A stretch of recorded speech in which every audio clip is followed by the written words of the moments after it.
Namo Vishnu Padaya Krishna Prestaya Bhutale Srimati Bhakti Vedanta Swaminiti Namine Namaste Sarasvati Devin Gauravani Pracharine Nirvishesha Shunyavadi Pastacha Deshatarine.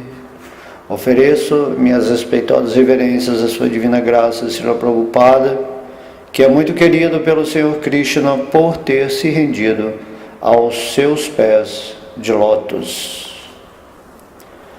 Haribol, que bom que estamos aqui de novo para mais uma aula. E hoje vamos falar um assunto sobre essa diferenciação entre a vida humana e uma vida animal nesse contexto espiritual, e vamos estar aí intercambiando, as palavras de Srila Prabhupada, fazendo comentários e delineando aí na mídia todo esse conhecimento desse guru maravilhoso, Srila Prabhupada, enviado pelo Senhor Krishna para nos favorecer com a luz divina. Por isso que geralmente quando recitamos mantras, existe um mantra que fala Om Gyana Timirandasya Gyana Jana Shalakaya Chatshurumilitam Jana Tasmai Sri Gurave Namaha. Esse verso quer dizer: ofereço minhas respeitosas reverências a meu mestre espiritual, que abriu meus olhos velados pela escuridão da ignorância, com o achote do conhecimento. Essas reverências sempre prestamos a alguma alma que tenha nos dado a luz do Espírito para desvelar a escuridão da vida material, do falso ego. E Srila Prabhupada, ele veio assim para trabalhar a nível de humanidade. Krishna Chaitanya determinou que ele seria o Acharya para essa era aqui, para disseminar o conhecimento de Krishna. Por isso devemos sempre estar muito agradecidos e envolvidos nesse sentimento de gratidão por Srila Prabhupada. E agora essa missão de Srila Prabhupada está sendo expandida por nós. É comum oferecer reverências, como nesse verso, ao mestre espiritual que está iluminando os seus discípulos acerca do conhecimento transcendental. Esse conhecimento é o único que precisamos realmente em nossa existência, porque ele vai iluminar o nosso caminho. Então teremos passos seguros no nosso caminho na direção de Deus, Krishna. Esse sistema védico referente ao mestre espiritual e ao discípulo, ele não requer trabalhos de pesquisa, porque na cultura mundana faz-se mister mostrar a erudição acadêmica com trabalhos de pesquisa, mas o sistema védico é diferente. No sistema védico, o trabalho de pesquisa realiza-se completa e simplesmente nessa transmissão que o mestre faz ao discípulo através da sucessão discipular. Os trabalhos de pesquisa estão assim fora de cogitação, porque os instrumentos e os meios que conduzem em tais trabalhos de pesquisa são embotados e imperfeitos. E nesse estágio da nossa existência material, estamos condicionados por muitas leis da natureza. Devemos entender que todas as almas que são condicionadas, elas estão sujeitas a 4 defeitos, devido a essa imperfeição de seus sentidos. O primeiro defeito que devemos saber é que a alma condicionada certamente comete erros. Entende? Não há homem que não cometa erros. Na Índia, por exemplo, Srila Prabhupada fala que Mahatma Gandhi, ele era tido como uma personalidade muito sagaz, mas ele também cometeu erros. 5 minutos antes de chegar ao encontro no qual foi morto, os seus associados confidenciais avisaram a ele que não fosse, mas Gandhi persistiu, de modo que cometer erros é muito natural nesse estado condicionado da vida.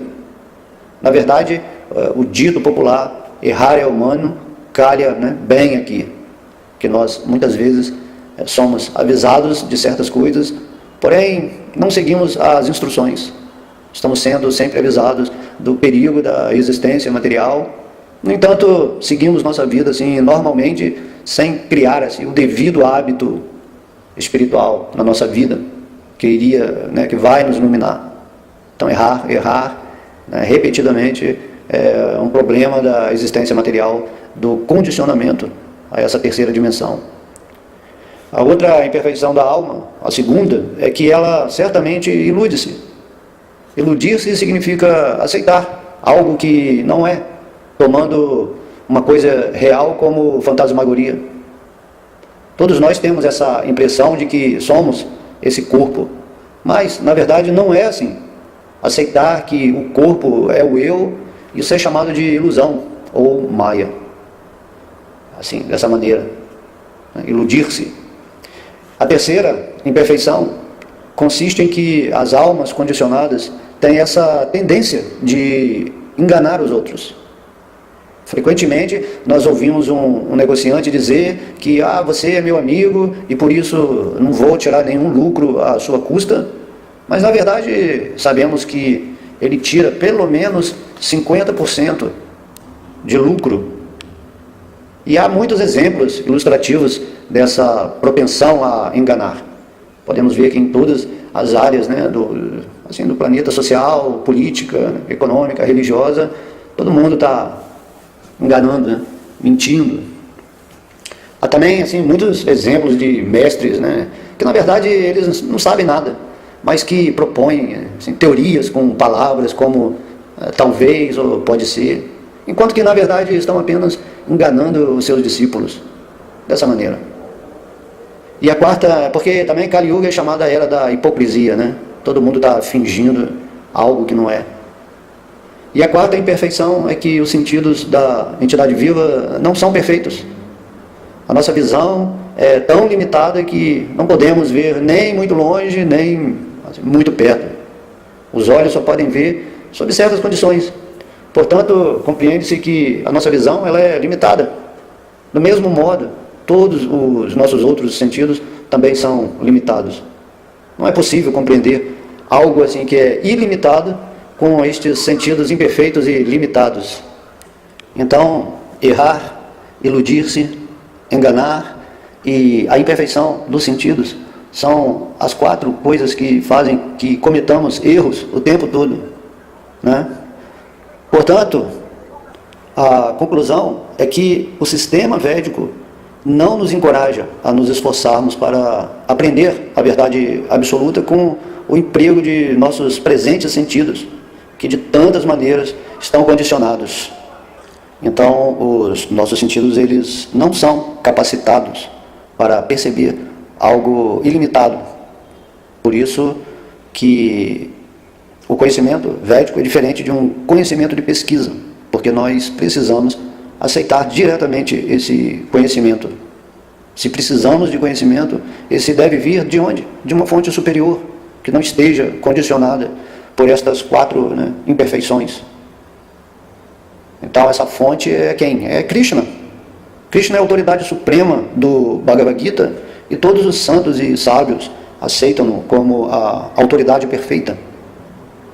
Os estudantes que são sérios da literatura védica aceitam a autoridade. Não perdem tempo em pesquisa porque a autoridade já está dizendo o que é. Atualmente nos tornamos muito rebeldes em relação à autoridade no mundo material, porém a autoridade de Krishna ela é incontestável, até que realizemos a verdade, né, dentro do nosso coração. Por exemplo, o Bhagavad Gita ele não é uma apresentação erudita, assim que surgiu depois de muita pesquisa. O Bhagavad Gita é o conhecimento perfeito que o Senhor Krishna ensinou a Arjuna no campo de batalha de Kurukshetra.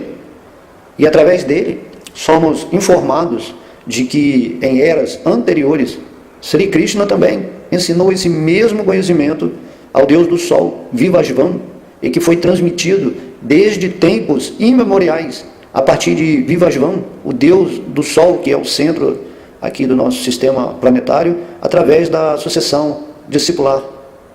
Então no Bhagavad Gita, Krishna está dizendo exatamente isso, né?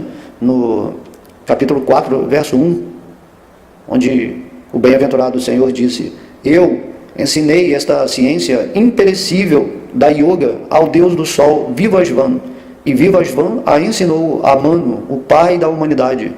E Manu, por sua vez, a ensinou a Ikshvaku. De modo que, se estudarmos o Bhagavad Gita por esse método do conhecimento acadêmico, ou de pesquisa, ou de especulação mental, certamente cometeremos erros. Não é possível compreender o Bhagavad Gita dessa maneira. É necessário seguir cuidadosamente os passos de Arjuna, que era o discípulo perfeito de Krishna. Nas eras anteriores, Srila Prabhupada diz, por causa da interpretação e da especulação mental, o verdadeiro significado do Bhagavad Gita se perdeu. E é por isso que Krishna está vindo nesse mundo, sempre, em todos os universos, para restabelecer a ciência, esse conhecimento, dando a Arjuna ou a outros devotos do mesmo calibre de Arjuna. Krishna está sempre repetindo esse passatempo de instruir algum discípulo seu para que toda a humanidade possa receber essa luz, essa solução de como sair do mundo material, como sair dessa contaminação mental que faz com que nós continuemos repetindo erros e erros, vida após vida. Então Krishna está dizendo no capítulo 4 do Bhagavad Gita, nos versos 2 e 3, Krishna diz a Arjuna: esta ciência suprema foi assim recebida através da corrente de sucessão discipular, e os reis santos compreenderam-na desta maneira. Mas, com o passar do tempo, a sucessão rompeu-se, e por isso a ciência como ela parece estar perdida. Esta antiquíssima ciência da relação com o Supremo é proferida hoje por mim para ti, Arjuna, porque és meu devoto, bem como meu amigo. Portanto, tu podes compreender o mistério transcendental desta ciência. Esse verso deve ser estudado quando Krishna fala sobre Arjuna ser um devoto e amigo, e por causa dessas qualidades que inspiram confiança, Krishna diz aqui que o mistério transcendental que está por trás desse conhecimento vai ser revelado para qualquer alma que tenha essa atitude como Arjuna teve, de aceitar completamente as palavras de Krishna. Assim, quem quer que siga os passos de Arjuna, aproximando-se de Krishna com esse espírito de devoção, vai poder compreender o significado do Bhagavad Gita, como também o de todas as outras literaturas védicas, porque esse é o processo. Quando há amor e devoção, você abre um campo dentro da sua alma para que Krishna possa se revelar. Prabhupada diz que existem 4 Vedas: o Sama, o Rig, o Yajur e o Atharva Veda. E existem 108 Upanishads, incluindo o Ishopanishad, o Katha Upanishad, o Taittiriya Upanishad, bem como o Vedanta Sutra, o Srimad Bhagavatam e o Bhagavad Gita. Prabhupada diz que essas literaturas não se destinam a nenhuma classe de homens em particular, mas sim a toda a sociedade humana. Todas as sociedades podem tirar partido do conhecimento védico para aperfeiçoar a sua vida humana. Por isso que existe tanto conhecimento transcendental. E como se indicou anteriormente, a vida humana ela não se destina ao gozo dos sentidos, mas a essa compreensão de Deus, do universo e da nossa própria identidade. Nós podemos compreender pelas literaturas védicas que este mundo material é mera manifestação parcial da criação de Deus completa.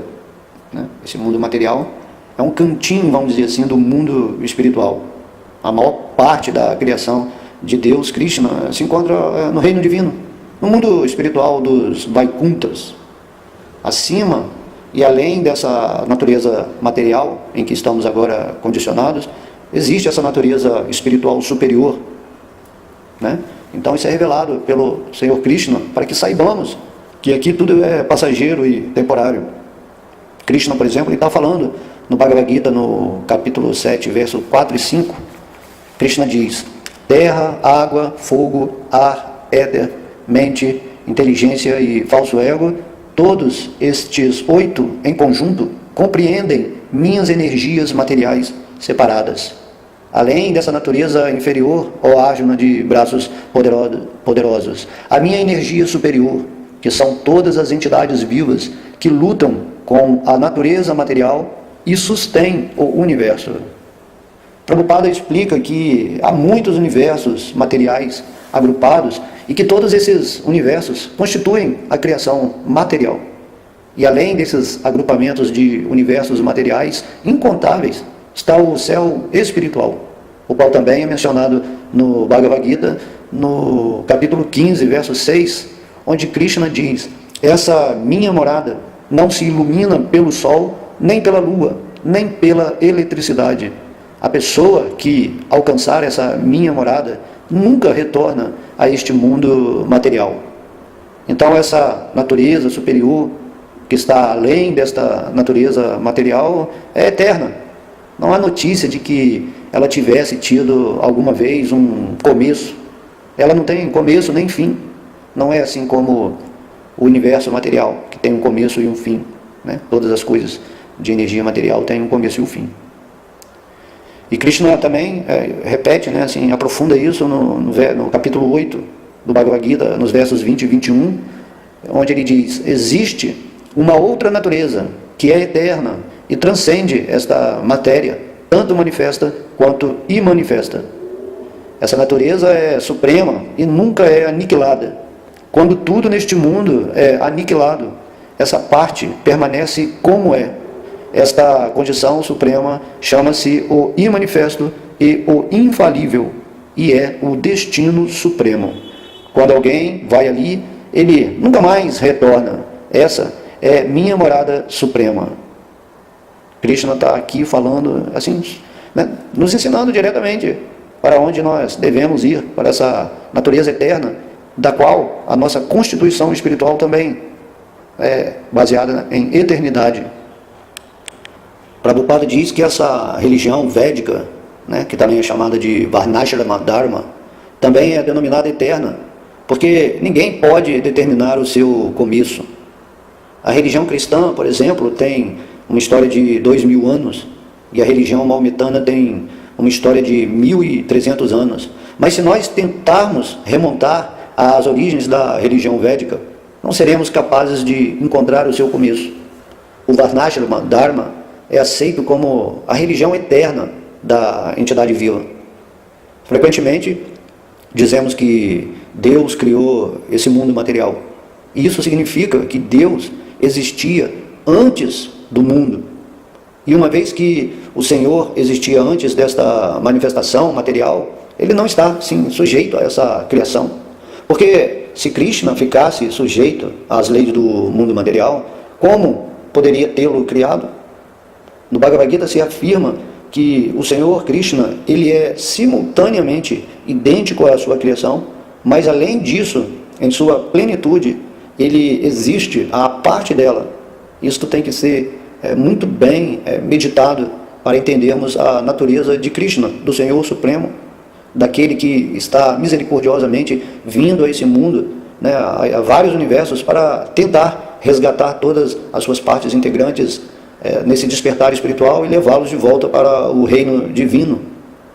Por isso Krishna, no Bhagavad Gita, tentando dar um parecer da sua natureza transcendental em relação a essa criação material, no capítulo 9, versos 4 e 5, ele está dizendo: em minha forma transcendental, eu penetro todo este universo.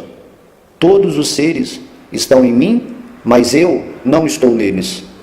E ainda assim, tudo que é criado não repousa em mim. Eis aqui a minha opulência mística. Embora eu seja o mantenedor de todas as entidades vivas, e embora eu esteja em toda parte, mesmo assim, o meu eu é a fonte mesma da criação. Prabhupada diz que, na realidade, somos todos almas espirituais e estamos destinados a nos associar com Deus no céu espiritual, onde há inumeráveis assim, planetas espirituais e inumeráveis entidades vivas espirituais. Contudo, aqueles que não são aptos a viver nesse mundo espiritual, eles são enviados aqui para esse mundo material. Essa mesma ideia, Srila Prabhupada diz que Milton expressou no seu livro O Paraíso Perdido, que embora sejamos almas espirituais, aceitamos voluntariamente esse corpo material. E ao aceitá-lo, aceitamos também as 3 espécies de misérias da natureza material. Mas não podemos, assim, determinar exatamente como e quando o aceitamos. Ninguém pode determinar a história de quando a alma condicionada começou a aceitar estes corpos materiais, né? Como a sua história se desenvolveu nesse reino da ilusão. Então, atualmente, há essa teoria da evolução da matéria orgânica de Darwin, que está muito em voga nos institutos de alta erudição, mas o Padma Purana e outras escrituras autorizadas informam sobre a evolução espiritual da entidade viva de uma forma corpórea a outra. Entende? Não é que você evolui assim por melhora do corpo material, porém por estar passando por várias formas e espécies de vida que estão de acordo com a sua consciência. Esse Purana, o Padma Purana, ele nos informa de que há 8.400.000 formas de entidades vivas, das quais 900.000 vivem, né, na água, e só entre plantas e vegetais há 2 milhões de espécies. Na atualidade, assim, todo mundo está dando muita importância à teoria de Darwin, mas na literatura védica há uma vasta informação sobre as diferentes espécies. Darwin expressa essa opinião de que as espécies evoluem de formas de vida inferiores, mas esta não é assim toda a verdade. A alma pode progredir de formas inferiores para superiores. Mas no começo da criação, Krishna criou todas as espécies do universo. Como indica no Bhagavad Gita, no capítulo 9, versos 7 e 8, Krishna está dizendo: ó Arjuna, né, filho de Kunti, ao final do milênio, toda essa manifestação material entra em minha natureza. E no começo do outro milênio, através de minha potência, eu crio outra vez. A ordem cósmica inteira está sob mim. Por minha vontade, ela se manifesta repetidamente, e por minha vontade, ela é, afinal, aniquilada. De modo que todas as entidades vivas estão sujeitas às 3 espécies de misérias, inclusive, né, as misérias próprias do corpo e da mente. E os animais, eles não podem compreender que estão sofrendo, mas os seres humanos podem. Uma pessoa que não sabe que está sofrendo está em consciência assim, animal. Os animais podem estar confinados por detrás de cercas para ser abatidos, mas eles não podem compreender isso. Como seres humanos, devemos estar conscientes de que estamos sofrendo, né? As dores do nascimento, da velhice, da doença, da morte, e que nos incumbe inquirir, questionar, para descobrir como evitar essas misérias. Estamos sofrendo assim desde o começo do nosso nascimento, quando, como bebês, estivemos hermeticamente confinados no ventre materno durante 9 meses. E após o nascimento, o sofrimento continua. Mesmo que a mãe tome o cuidado com o seu filho, ainda assim o bebê chora. Por que isso acontece? Porque ele está sofrendo, ou está sendo mordido por um inseto, ou sente alguma dor de estômago, ou sofre de qualquer outro mal. Mas o sofrimento continua, né? Seja qual for o caso. A criança também sofre quando ela é forçada a ir à escola, porque ela não quer ir, ela não quer estudar. Mas o professor lhe dá deveres, assim, mesmo assim. E se analisarmos cuidadosamente as nossas vidas, verificaremos de uma forma ou de outra que estão cheias de sofrimento. De um modo geral, as almas, né, chamadas condicionadas, não são muito inteligentes. E, portanto, elas insistem, né, na continuação desse sofrimento, inconsciente ou consciente, sem jamais procurar saber a razão. É algo assim completamente absurdo, né? Porque o ser humano ele tem essa capacidade de autoquestionamento. No entanto, devemos compreender que há sofrimento e que há um remédio, e devemos usá-lo. O grande sábio Rishabhadeva, no Bhagavatam, ele instruiu os seus filhos dessa maneira: meus queridos rapazes, nesta vida adquiristes esses belos corpos. Agora deveis saber que eles não estão destinados ao gozo dos sentidos, como os corpos dos porcos e dos cães, mas sim à realização espiritual.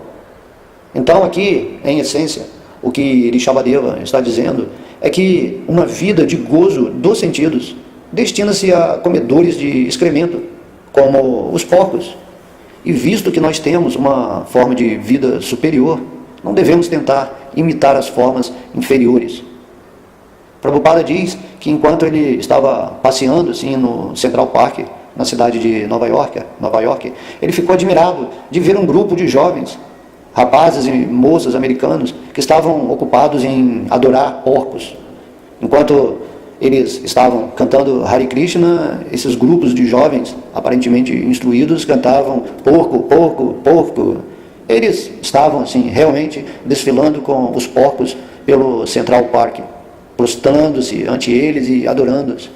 Eles queriam realmente que um porco se convertesse no presidente e que os porcos os governassem. Então, a tais extremos chegaram essas coisas que um festival de hippies em Seattle, houve uma apresentação com porcos na qual os rapazes e as moças se despiram, entraram na lama e brincaram com os porcos. E dessa maneira se associaram com porcos e leitões aos quais adoravam. Tudo isso está acontecendo em um país onde os jovens têm corpos bonitos, uma grande quantidade de dinheiro e tantas outras vantagens sobre os jovens de outras nações. E como resultado de terem conseguido todas essas vantagens, eles têm simplesmente descambado para a adoração de porcos. Tal adoração de porcos foi prevista há muito tempo atrás e foi descrita no Srimad Bhagavatam, o qual foi compilado há pelo menos 5.000 anos atrás. Salienta-se aqui que se deve utilizar as boas situações na vida para bons fins, não para formas degradadas de adoração. Então, Srila Prabhupada, com a sua visão de um devoto puro, totalmente imersa no oceano de amor por Krishna, ao ver uma situação dessa, onde tudo, num país abastado, né, assim, era favorável para o cultivo da vida espiritual, os jovens simplesmente, em ignorância, estavam adorando outras coisas, assim, bem baixas, diferentes da suprema personalidade de Deus.